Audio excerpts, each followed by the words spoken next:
Coucou Barbarou. Bonjour, journaliste Fabienne. Ça va? Et vous présentez plus votre émission alors? Comment ça s'appelait déjà? Ah, la paille dans les sabots. Ah, voilà, vous le dites plus. Ah, mais il y a même un site, la paille dans les sabots, Ah bon? maintenant. Eh oui, Ah, avec les petits villages du coin. c'est quoi ça, un site? Un site, c'est sur Internet. Et c'est quoi ça? Alors, vous avez une présentation avec les petits villages. Vous cliquez avec la souris, je vous montrerai. Alors, Si vous êtes sage. C'est ce que notre ami Chirac appelait le mulot, c'est ça? Ah, je sais pas. Ah, vous avez jamais entendu? Ah oui, le mulot. Ah, il faudra me montrer, je ne sais pas ce que c'est que ça. Il faudra me montrer un de ces jours-là. Ben alors, l'ami Barbarou, vous avez vos idées à vous. Oui. Mais c'est certain que moi, je ne suis pas toujours d'accord avec vous. Hein. Et quand vous avez une idée qui est différente de la mienne, vous vous dites que vous avez raison et que moi j'ai tort. Mais moi, de mon côté, je me dis, moi j'ai raison et lui a tort. Alors, qui a raison et qui a tort dans l'histoire? Ça arrive souvent, ça, quand quelqu'un est d'un avis différent. C'est pas systématiquement vous qui allez avoir raison. Ah, c'est compliqué? Non, ce point compliqué, c'est que vous n'avez point l'esprit paysan.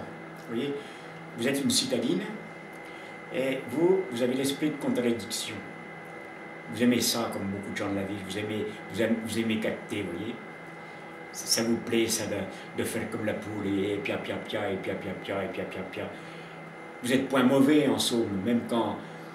Mais vous aimez ça, la parlotte, capter, et puis jaser, vous voyez, comme oui. Mais nous les gars du terroir, on ne cherche point à avoir raison, ça ne nous intéresse point d'avoir raison. Vous voyez, souvent même quand on se rencontre entre paysans ou paysannes, c'est comment c'est ce mot-là, monologue, hein, c'est bien ça qu'on dit, un monologue. C'est ce que vous faites là. Oui. Vous voyez, on devise un peu des fois à une veillée comme ça, hein, avec une bolée de cidre, et puis un peu de châtaigne, et puis un peu de choses que, vous savez, pour les pauvres paysans qu'on est. Mais en fait, chacun il raconte sa petite histoire, mais il se parle à lui-même, quoi, vous voyez. Il n'est pas là pour convaincre, il n'est pas là pour donner un avis. Il raconte sa petite histoire, après c'est un autre. Et puis, vous voyez, chacun il va de son petit machin, mais on ne cherche point à avoir raison. Vous voyez, comme on est un peu toute la journée derrière la charrue, le tracteur... La charrue. Oui, enfin, maintenant c'est elle qui est derrière, c'est vrai. Mais on n'a pas besoin d'avoir raison. Vous voyez, on est toute la journée tout seul. On n'a pas à avoir raison, on a juste à faire. Donc on ne cherche pas à avoir raison ni à convaincre. Si le voisin il veut penser autre chose, il pense autre chose, c'est son droit. Mais nous, on n'est pas là pour ça, voilà, on fait. Et puis, mais on ne cherche pas la contradiction, vous voyez, comme vous les citadins. Et si par exemple... Chacun il a son petit boulot à faire, vous voyez. L'oiseau, il se balade avec sa brindille. L'oiseau, il ne cherche pas à avoir raison. Parce que le renard, lui, s'il veut manger un de vos petits poussins, lui, il se dit qu'il a faim et qu'il a le droit d'avoir un petit poussin, et vous allez dire, non, il n'a pas le droit, c'est mon poussin à moi, et vous avez dit que vous alliez le tuer, à l'occasion. Voyez tout de suite comment vous déformez tout, la citadine. Je ne vous ai point dit que j'allais le tuer. D'abord, j'ai dit que j'allais lui faire peur au début. Parce que, vous voyez, comment vous dire? Bon, vous voyez, je vais vous prendre l'exemple d'une de mes poules, hein, je l'appelle la côte-côte, qui est une de mes poules les meilleures. Hein, c'est la noire qui est là-bas, c'est une gauloise. Vous voyez, c'est des espèces de race de poules. Bon, je l'appelle la côte-côte, c'est un peu pour la distinguer des autres. Et bien cette côte-côte, quand elle fait la couvaison, elle a toujours plein de poussins. Vous voyez, une poule, elle fait 6-7 poussins. Et bien elle, des fois, elle a beaucoup d'œufs. Et bien des fois, elle a 15 jusqu'à 20 poussins. Et bien c'est point du boulot. D'abord, la poule, elle s'épuise. Vous êtes de Marseille, vous? Non, mais je vous dis, moi, je galèche pas. Mais elle a beaucoup de poussins, celle-là. D'abord, c'est une grosse poule. Hein, elle a bien de la rondeur pour mettre les ailes, donc elle peut bien la couver. Mais c'est point du boulot. Alors, vous voyez, si le renard, il me prend quelques poussins à la côte-côte, ça ne me gêne point. parce qu'elle en a trop. Et que de toute façon, sur le tas, il y en a qui vont partir. Donc le renard, il va m'en prendre les plus fragiles, ou la buse, parce que la buse aussi, elle tournicote autour. Mais, vous voyez, le renard, il va faire son boulot, hein, de renard.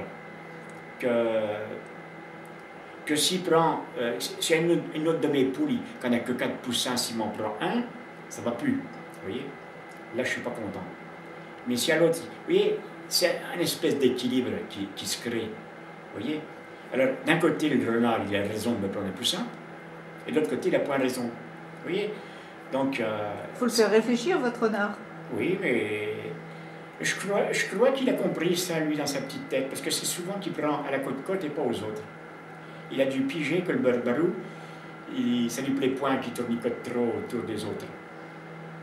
Alors, vous voyez, mais bon, je sais pas que c'est point vrai. En réalité, c'est parce que la côte-côte, elle en a trop, elle peut pas les surveiller. Le renard, il se tapit, et puis forcément, il va lui en prendre, parce que le temps que la poule, elle donne l'alarme, il va lui prendre le petit poussin. Mais vous voyez, c'est point grave. Puis vu le nombre, il y a plus de chances qu'ils prennent à la côte-côte qu'aux autres. Voilà.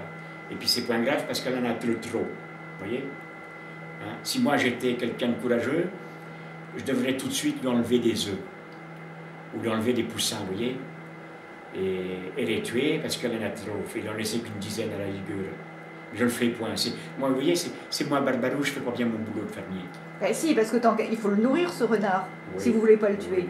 Donc si vous voulez le nourrir, il vaut mieux lui donner un gros poussin qu'un petit poussin. Mais vous voyez, sinon il viendra en chercher un deuxième. C'est pour vous dire qu'on vit dans une espèce de communauté, là, dans le lopin. Une harmonie. Où chacun, il fait... un équilibre. Voilà, il fait chacun sa petite vie. Vous voyez, si la buse, elle me prend un petit poussin, c'est point grave, s'il y en a beaucoup. Si elle me prend une poule, ou si elle me prend un pigeon, ça me fait moins rire. Vous voyez, voilà, c'est une espèce d'équilibre, une espèce de... comment on dit là Parce que les renards, ça prend les poules aussi. Il ne vous prend pas de poule, votre renard? Oh, on y veille, on y veille. Bon. Et puis, vous savez bien que j'ai des ouées. Les ouées, moi, je ne les mange pas, elles sont bien trop dures. Mais les ouées sur le renard, je peux vous dire qu'il va passer un sale moment. Donc, vous voyez, c'est une espèce d'équilibre, vous voyez, comme les gars de la campagne ont fait. Mais on ne cherche pas la contradiction, comme vous les gens de la ville, qui êtes sans arrêt à vous titiller le cabello. Allez, c'est bien bon. Vous n'avez plus à me raconter? Oh non, parce que vous voyez, le paysan, il ne cherche pas à dire vrai.